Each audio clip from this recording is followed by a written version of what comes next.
good about that. Yeah, no doubt. I mean, last year during the season, not kind of having that guy at X, they would just they roll another safety over to the trip side or whatever and just help. So it was kind of hard to defeat some of those coverages. But as soon as I found out that we got him, like I said, I've said it before, I didn't really believe that we acquired him. I hit him up through Instagram and we chatted up a little bit, but he came out to Dallas this offseason. We chopped it up, we threw it around. Great dude. Obviously, he's one of the best to ever do it already, and we got some work to do. But man, just having him out there changes the whole dynamic of the offense, and I think everybody can feel his presence. D-Hop at X. Yeah. Fitz at Z. I mean, you're a lucky man. You're a lucky young man. Like, what's that been like, that dynamic in practice so far? We got Fitz in the slot right now, but we got Fitz in the slot. Okay. As you get older, you go into the slot. No doubt. But still, it's Fitz. Man, it's great. Just obviously having the year last year with Fitz. His knowledge, the respect for him, everything that he's done in the game, just a natural. And then you got, like I said, you got D-Hop, man, and just changes the whole dynamic of the offense. We got a ton of guys in the receiver room that can make plays, and I feel like we got a lot of weapons. So I'm real confident in what we can do. Obviously, I feel like if I play up to my capability, then we'll be very, very good. So that's just how I feel. Obviously, we got to put it on the field. Yeah. Let's talk about you for a minute. Last season, in your 2019 campaign, Rookie of the Year, started 16 games. 20-10 touchdown to interception ratio. You ran for 500 plus yards. Like, what can you improve on in year 2? And you talked about the maturation process. Like, what is the feeling now versus last year? I think just, pre-snap, knowing, what the defense is doing in disguise and stuff. I'm not getting freaked out. My eyes know where to go with the ball. As well as like just getting the reps. You can't put a price tag on the amount of reps that I got last year, playing all 16, playing in the division that we play in against, great teams, great defenses. It's hard to, go through that in practice. So I think just the game reps helped a lot. And then just getting better players. I mean, we got better players. We like I said, with some new additions, we got some better players and things. When you're playing with better players, it makes it a lot easier on quarterbacks. So for me, going into year 2, man, just I think the drop back game for sure. That was an area we weren't very good in the drop back game. A lot of design plays, rollouts, stuff like that, and me just making plays with my feet and my arm. But other than that, we got to be able to drop back and beat people through the air. And I think that this year we'll be able to do that.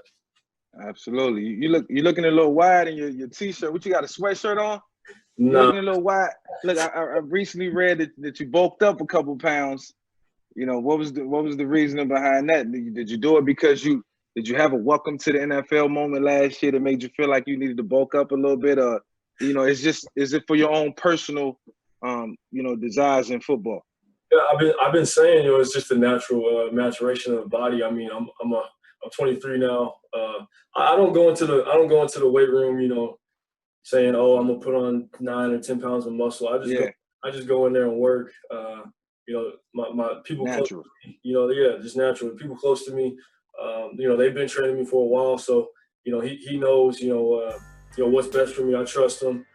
And I mean, at the end of the day, if I put on weight because we're working, I put on weight. At the end of the day, that's all it is. I don't really shy away from any work. But at the same time, I try to keep to myself, keep it tight in the circle, and then, obviously, just like I said, work hard. If the weight comes with it, that's what happens. But I'm still moving good. I still feel fast, and that's all that matters. So, yeah. What's your relationship like with Baker Mayfield? Because I know, he's at Oklahoma together, and that's one of your boys, and he's somebody that you can lean on for advice. He's, probably 2 years your senior, and y'all had the same kind of parallel and trajectory in the league so far. What's your relationship like with Baker? Because I know, the Oklahoma Sooner fans follow y'all close, and you guys are top tier quarterbacks in the NFL. Yeah, no, that's my boy. To be honest, I mean, like just spending the amount of time that I spent with him at OU. having to sit behind him, it's frustrating, but at the same time, we competed every single day. And I think that got both of us better for sure. In the draft process, I leaned on him a lot just because he had already been through it. He's always been great to me, and he's like family to me. So I think a lot of people were talking down on my boy. Season, not to prove. But I got him coming back with a vengeance for sure. Because I know the guy, and I know what type of work ethic he has. He loves the game, and I'm excited for him this year. I'm excited for him. Now, you was ranked 90 on the top 100 list. What was your reaction? Higher, lower? Come on, give me the scoop. What's up? What you feeling? I don't even know. I think honestly, I think 90 is legit. 90 is legit. I appreciate even being on the list. You know what I'm saying? As 5'10" quarterback.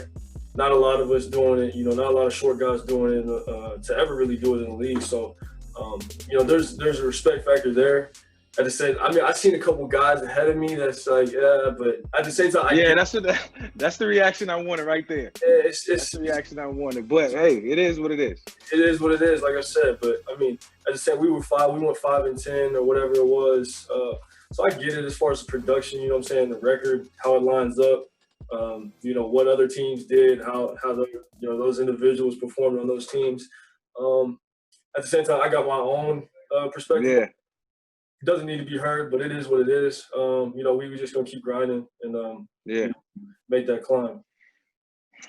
Kyler, what does the word leadership mean to you, especially at the quarterback position? Man, I think it's just to me, there's certain guys that have it, and there's certain guys that just aren't that type of guy. So for me. And I'm sure, it's like you say, same for you. You've always been in that position where guys are looking to you to make plays, and they following you. So it's like I'm just kind of used to it. Obviously, it's a great deal to have that, that weight on your shoulders. Everybody looking at you. But, I'm the type of guy where, I want that, that's part of competing. So it is what it is. I'm not shying away from any type of pressure or things like that. But I know what we got in the locker room. I think the guys, believe in me, trust in me. They see how much I love the game, see how hard I work, and same for them. So I think it's a respect factor. You got to put in work. I didn't come into the locker room from day one and just start talking. I didn't do none of that. I'm the type of, I feel like I gotta earn it by showing my play first. So I think that it worked out. Yeah. So look, I recently read an article in the Players Tribune, and you wrote, "The gift is a platform to make a difference in the world." Mm-hmm. That's a blessing. So now the question is, what are you going to do with it? What do you mean by that? How do you plan to use your platform?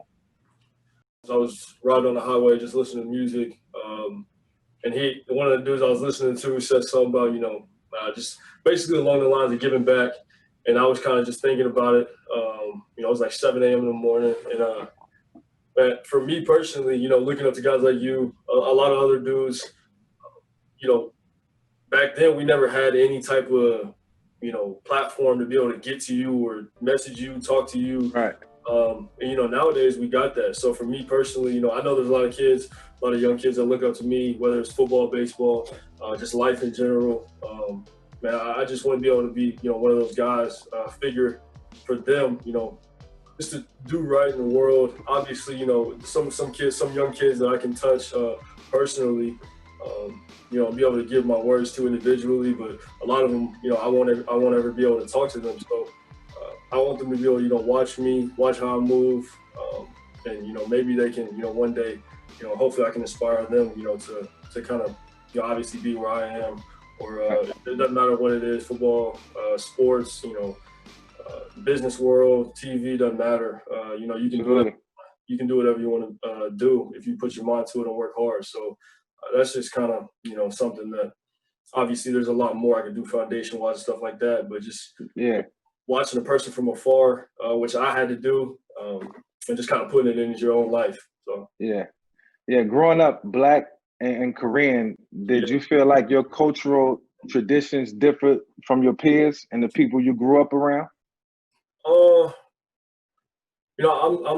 a quarter Korean. I've never got to go to Korea yet. I was supposed to go this off season, but my mom, she's Korean and African American, so I got the best of both worlds. I grew Right. up eating Korean food as well as stuff, everything that we eat. Right. And then on top of that, my dad's side of the family, my mom grew up or his mom grew up in Dallas. That's where or he grew up in Dallas. That's where every Sunday we go visit his mom's, my grandma.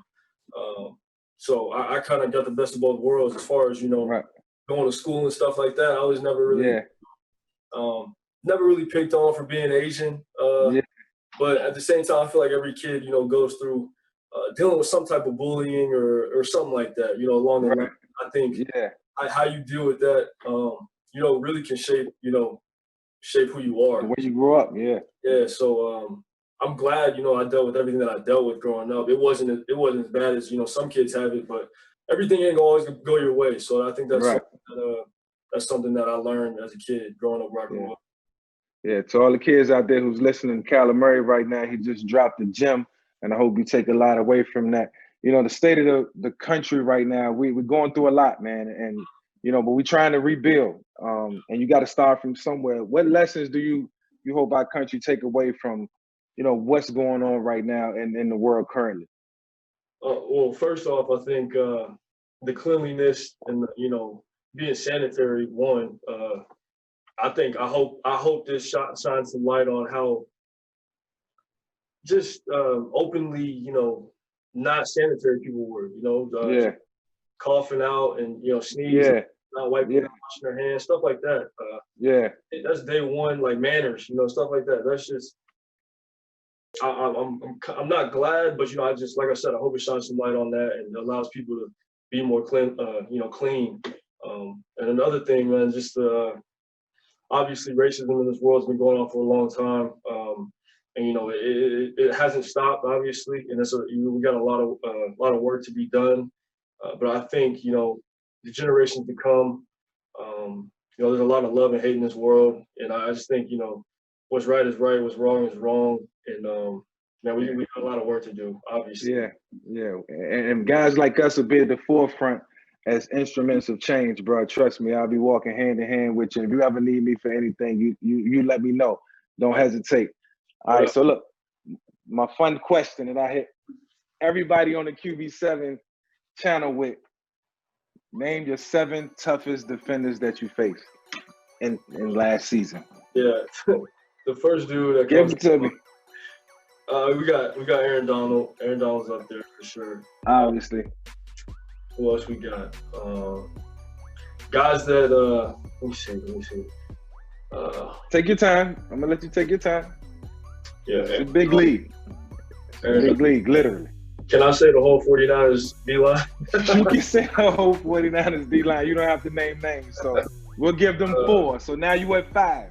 Give me 2 more. And I caught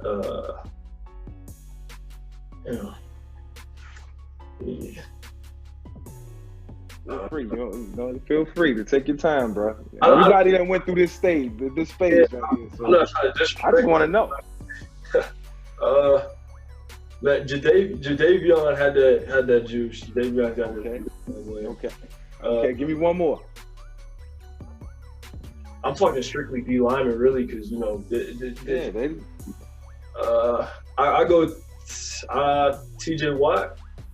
TJ Watt. You faced him last year? Yeah. He just, he had a motor on him. He just, all 4 quarters. You could, respect that. Obviously, you'll face Jalen Ramsey. The guys. Okay, we'll take Jalen. And guys in the back end, I don't really like. You don't fear the guys in the back end. Tell the truth. It's like when I'm dropping back, we seeing. Yeah. We can dictate that. We can dictate what happened with them. So I understand the defensive front, man. And listen, man, your leadership, I expect to be at an all-time high this year. I expect your play to be at another level. So, to finalize everything, give me the 2020 goals and what you plan on trying to achieve. I know it's a tough league, and I know what it's about. So what's the goals for the Arizona Cardinals 2020? Man, I'm gonna keep it simple. You know, I think my goals, but especially team goals. But for me personally, in this team, I'm gonna just say, go to work every single day, get better each and every single day, and I think on Sundays, just go 1-0 each Sunday, and I think we'll be in position. Great answer, bro. Any plans on going back to baseball? Oh man, I know this is your first off season without baseball, and Yeah, no. How that feel? I'm good now. It's actually a baseball T-shirt, man. So. All right. Well, you're wearing it well, man. And there you have it, ladies and gentlemen.